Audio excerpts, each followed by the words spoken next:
निशिकांत दुबे की मुश्किलें एक बार फिर बढ़ गई हैं। अब उनके खिलाफ सुप्रीम कोर्ट में केस चलेगा। इसको लेकर के बेंच की तरफ से ये कह दिया गया है कि इस केस को अगले हफ्ते के लिए लिस्ट कर दें, यानी कि अगले हफ्ते निशिकांत दुबे पर एक केस सुप्रीम कोर्ट में चलेगा। दोस्तों, निशिकांत दुबे के बयान के बाद हर तरफ उनके बयान की आलोचना की जा रही है। इस बयान पर बवाल मचा हुआ है। इसी बीच सुप्रीम कोर्ट के वकील भी निशिकांत दुबे की बयान पर अब कार्रवाई करे जाने की मांग कर रहे हैं। इसको लेकर के तमाम वकीलों ने सुप्रीम कोर्ट की बेंच से इस बात को कहा। इस बेंच में जस्टिस गवई भी शामिल हैं, जो कि इस देश के अगले सीजेआई होंगे। दोस्तों, जस्टिस गवई इस बेंच में शामिल हैं और उनसे वकीलों ने यह कहा कि उन्हें इस केस पे निशिकांत दुबे पर अवमानना का, कंटेम्प्ट ऑफ कोर्ट का केस करना है। इस पर क्या बातचीत हुई वो हम आपको बताते हैं। दरअसल दोस्तों, तमाम मीडिया रिपोर्ट्स के मुताबिक जो वकील और सुप्रीम कोर्ट की बेंच के बीच बातचीत हुई है, उसके अनुसार अवमानना याचिका दायर करने की मांग को लेकर जब सुप्रीम कोर्ट पहुंचे थे वकील, तो सुप्रीम कोर्ट ने पूछा कि आप क्या दायर करना चाहते हैं, क्या आप अवमानना याचिका दायर करना चाहते हैं? ये सवाल न्यायमूर्ति यानी जस्टिस गवई ने पूछा। वकील ने इसका जवाब देते हुए कहा कि सरकार दुबे के खिलाफ कार्रवाई नहीं कर रही है। वकील ने कहा कि उनके एक सहयोगी ने अटॉर्नी जनरल आर वेंकटरमणि को पत्र लिखकर दुबे के खिलाफ अवमानना कार्यवाही शुरू करने की सहमति मांगी थी, लेकिन आज तक कोई कार्रवाई नहीं की गई। वकील ने आगे कहा, मुद्दा यह है कि कम से कम आज सोशल मीडिया प्लेटफॉर्म को इस वीडियो को हटाने के निर्देश तो दिए जाए। दरअसल दोस्तों, जब निशिकांत दुबे का ये बयान सामने आया था, इस पर वकीलों ने अपना विरोध दर्ज कराया था। वकीलों ने इस पर अपनी आपत्ति जताई थी और इसको लेकर के सुप्रीम कोर्ट के वकील की तरफ से अटॉर्नी जनरल और सॉलिसिटर जनरल को भी पत्र लिखा गया था। दरअसल सुप्रीम कोर्ट में ये कानून है कि अगर किसी व्यक्ति विशेष को किसी पर अवमानना का केस करना है तो उसके लिए आपको अटॉर्नी जनरल या फिर सॉलिसिटर जनरल की इजाजत लेनी पड़ती है। इस पर सुप्रीम कोर्ट की तरफ से कह दिया गया है कि आपको हमारी इजाजत की कोई जरूरत नहीं है, बस अटॉर्नी जनरल से परमिशन ले आइए। यानी कि सुप्रीम कोर्ट इस पूरे मसले पर परमिशन नहीं देगा। इस पर वकीलों को खुली छूट है कि वो कंटेम्प्ट ऑफ कोर्ट का केस निशिकांत दुबे पर करें, लेकिन उससे पहले अटॉर्नी जनरल को इसकी परमिशन देनी है।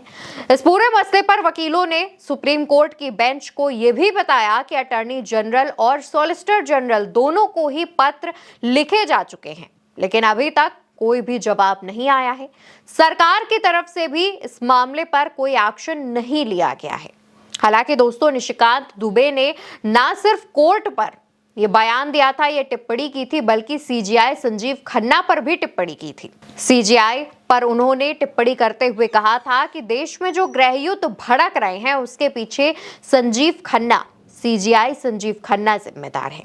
और कोर्ट पर टिप्पणी करते हुए उन्होंने कहा था, जब कोर्ट वक्फ बिल पर सुनवाई कर रहा था, इसके बाद जब कोर्ट ने राज्यपाल और राष्ट्रपति के मुद्दे पर कहा था कि राष्ट्रपति को इतने महीनों में जवाब देना होगा, उसके बाद निशिकांत दुबे का एक पोस्ट सामने आया था जिसमें उन्होंने सुप्रीम कोर्ट को लेकर टिप्पणी की थी। इसके बाद लगातार सुप्रीम कोर्ट के वकीलों में निशिकांत दुबे का विरोध देखा जा रहा है। लगातार वरिष्ठ वकील मिलकर विरोध कर रहे हैं। हालांकि निशिकांत दुबे की इन तमाम टिप्पणियों पर भाजपा सरकार ने अपना पल्ला झाड़ लिया है। भाजपा की तरफ से राष्ट्रीय अध्यक्ष जेपी नड्डा ने यह कह दिया है कि निशिकांत दुबे की ये जो टिप्पणी है वो व्यक्तिगत टिप्पणी है, भाजपा का इससे कोई लेना देना नहीं है। यानी कि निशिकांत दुबे जहां एक तरफ अकेले पड़ते हुए नजर आ रहे हैं, वहीं दूसरी तरफ अब निशिकांत दुबे के खिलाफ सुप्रीम कोर्ट में केस चलेगा। दोस्तों, ये कोई पहला मामला नहीं है जब निशिकांत दुबे अपने विवादित बयानों को लेकर चर्चा में रहे हों। अक्सर निशिकांत दुबे ऐसे बयान देते रहे हैं, लेकिन इस बार निशिकांत दुबे, जो कि भाजपा के सांसद भी हैं, उन्होंने अपनी लिमिट क्रॉस कर दी है और इस लिमिट को क्रॉस करते हुए सुप्रीम कोर्ट, जो कि भारत की सर्वोच्च अदालत है, उस पर और सीजेआई संजीव खन्ना पर अमर्यादित टिप्पणी कर दी है। इसको लेकर के हालांकि तमाम लोगों की अलग अलग राय है। सोशल मीडिया पर कई लोगों ने यह भी दावा किया कि निशिकांत दुबे ने जो बयान दिया है उसके पीछे किसी बड़े आदमी का हाथ हो सकता है, क्योंकि निशिकांत दुबे जैसे सांसद इस तरीके का बयान नहीं दे सकते।